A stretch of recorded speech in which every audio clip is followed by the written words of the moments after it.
Selamat pagi. Halo, saya Helvira Alfredi Sastri. Saya dari kelas 11 IPA 1 akan menjelaskan sebuah materi yang berjudul Pengerahan Romusa.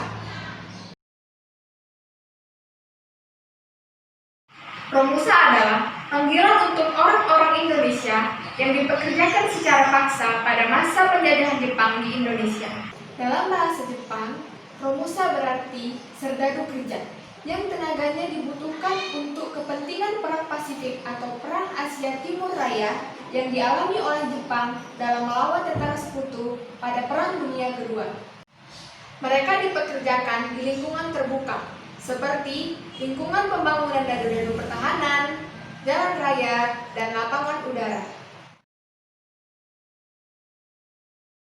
Pada awalnya, para Romusa hanya dipekerjakan di Pulau Jawa, tapi kemudian dibentuk di kota-kota sebagai sarana propaganda. Desa-desa wajib menyediakan tenaga kerja Romusa, yang mana panitia pengerahannya disebut Rumong Kyokai di setiap daerah. Pada umumnya, rakyat yang menjadi Romusa adalah rakyat yang bertenaga kasar, yang melakukan tugas dengan sukarela dan bersifat sementara. Pegawai Romusa sukarela terdiri atas pegawai yang bekerja tanpa digaji selama 1 minggu di sebuah tempat penting. Akan tetapi, karena kebutuhan yang terus meningkat di seluruh kawasan Asia Tenggara, yang pada awalnya tenaga kerja Romusa bersifat sukarela, diubah oleh Jepang menjadi keharusan dan keterpaksaan.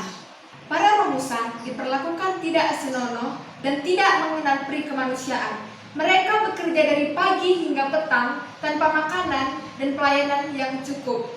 Padahal pekerjaan yang mereka lakukan adalah pekerjaan kasar yang membutuhkan makanan dan istirahat yang cukup. Tetapi mereka hanya diperbolehkan istirahat pada malam hari saja. Kesehatan para Romusa mulai tidak terurus. Banyak di antara mereka yang jatuh sakit, bahkan mati kelaparan. Untuk menutupi kekejamannya dan agar rakyat Indonesia tidak merasa dirugikan, mulai tahun 1943, Jepang melancarkan kampanye dan propaganda untuk menarik rakyat agar mau menjadi Romusa. Untuk menarik hati rakyat, Jepang memberi julukan prajurit ekonomi atau pahlawan pekerja.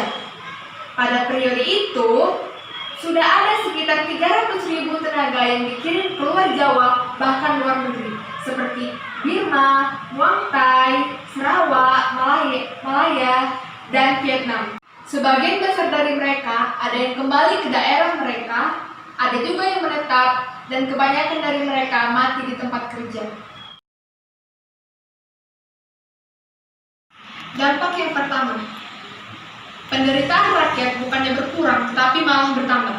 Yang kedua, bahan makanan sulit didapatkan karena kebanyakan dari petani adalah Romusa. Yang ketiga, banyak gelandangan ditemui di kota-kota besar seperti Jakarta, Surabaya, Bandung, dan Semarang. Yang keempat, kematian dan kelaparan merajalela. Bahkan, berbagai penyakit menjangkiti masyarakat seperti kudis. Yang kelima, pasar gelap tumbuh di kota-kota besar. Akibatnya, bahan makanan menipis. Yang keenam, uang yang dikeluarkan Jepang tidak menjamin dan mengalami inflasi besar. Yang ketujuh, bahan pakaian dan obat-obatan sulit didapatkan. Bahkan, masyarakat menggunakan karung goni sebagai bahan dari pakaian mereka. Yang kedelapan dan yang terakhir, penderitaan rakyat semakin tidak tertahankan. Sekian penjelasan yang dapat saya sampaikan. Terima kasih.